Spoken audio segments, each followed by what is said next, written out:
UP board result 2025 बड़ी बेसब्री से इंतजार। उत्तर प्रदेश में हाई स्कूल और इंटरमीडिएट की परीक्षाएं खत्म हो चुकी हैं। लाखों छात्रों ने यह परीक्षाएं दी हैं। अब सभी को रिजल्ट का इंतजार है। यह रिजल्ट बहुत महत्वपूर्ण होता है। इससे आगे की पढ़ाई और करियर का रास्ता तय होता है। उम्मीद है कि रिजल्ट अप्रैल के अंत तक जारी हो सकता है। पिछले साल रिजल्ट मई में आया था। इस बार जल्दी आने की उम्मीद है। बोर्ड ने अभी तक कोई आधिकारिक तारीख नहीं बताई है। जैसे ही तारीख का ऐलान होगा हम आपको बताएंगे। रिजल्ट ऑनलाइन देखा जा सकेगा। आप उत्तर प्रदेश माध्यमिक शिक्षा परिषद यूपी एमएसपी की आधिकारिक वेबसाइट पर जाकर अपना रिजल्ट देख पाएंगे। इसके अलावा कई दूसरी वेबसाइट और एसएमएस के जरिए भी रिजल्ट चेक किया जा सकेगा। रिजल्ट आने के बाद स्कूलों से भी मार्कशीट मिल जाएगी। यह मार्कशीट आगे एडमिशन के लिए जरूरी होगी, इसलिए इसे संभाल कर रखें। रिजल्ट कैसे चेक करें?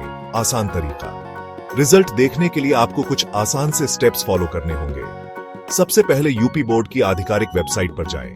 होम पेज पर आपको रिजल्ट का लिंक दिखाई देगा, उस पर क्लिक करें। अब आपको अपना रोल नंबर और जन्म तिथि डालनी होगी। जानकारी सही से भरने के बाद सबमिट बटन दबाएं। आपका रिजल्ट आपकी स्क्रीन पर होगा। आप चाहें तो इसे डाउनलोड कर सकते हैं या प्रिंट भी निकाल सकते हैं। ध्यान रहे कि वेबसाइट पर बहुत ट्रैफिक होने के कारण कई बार रिजल्ट देखने में दिक्कत आ सकती है। अगर ऐसा हो तो घबराएं नहीं, थोड़ी देर बाद फिर से कोशिश करें। रिजल्ट के अलावा वेबसाइट पर टॉपर्स की लिस्ट और अन्य महत्वपूर्ण जानकारी भी उपलब्ध होगी। टॉपर की लिस्ट और पास होने के नियम। हर साल की तरह इस साल भी टॉपर की लिस्ट जारी होगी। इसमें अलग अलग स्ट्रीम के टॉप 10 छात्रों के नाम होंगे।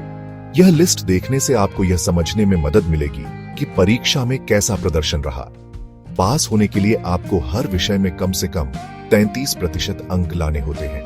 अगर आप किसी एक विषय में फेल हो जाते हैं तो आपको कंपार्टमेंट परीक्षा देनी होगी। कंपार्टमेंट परीक्षा के बारे में पूरी जानकारी यूपी बोर्ड की वेबसाइट पर उपलब्ध होगी। 10वीं के बाद आपके सामने कई रास्ते खुलते हैं। आप अपनी रुचि और योग्यता के हिसाब से कोई भी स्ट्रीम चुन सकते हैं। अगर आपकी रुचि विज्ञान में है तो आप साइंस स्ट्रीम ले सकते हैं। इसके बाद आप इंजीनियरिंग, मेडिकल या रिसर्च के क्षेत्र में अपना करियर बना सकते हैं। अगर आपकी रुचि व्यापार में है तो आप कॉमर्स स्ट्रीम ले सकते हैं। इसके बाद आप सीए, सीएस या एमबीए कर सकते हैं। अगर आपकी रुचि कला और समाज शास्त्र में है तो आप आर्ट्स स्ट्रीम ले सकते हैं।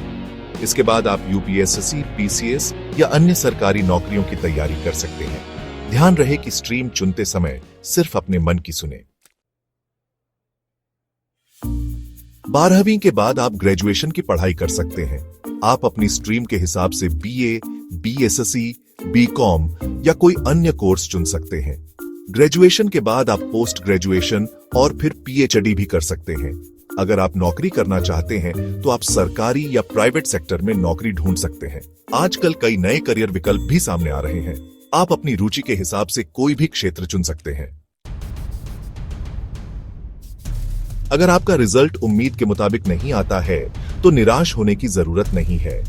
जिंदगी में कई बार असफलता मिलती है, लेकिन आपको हिम्मत नहीं हारनी चाहिए।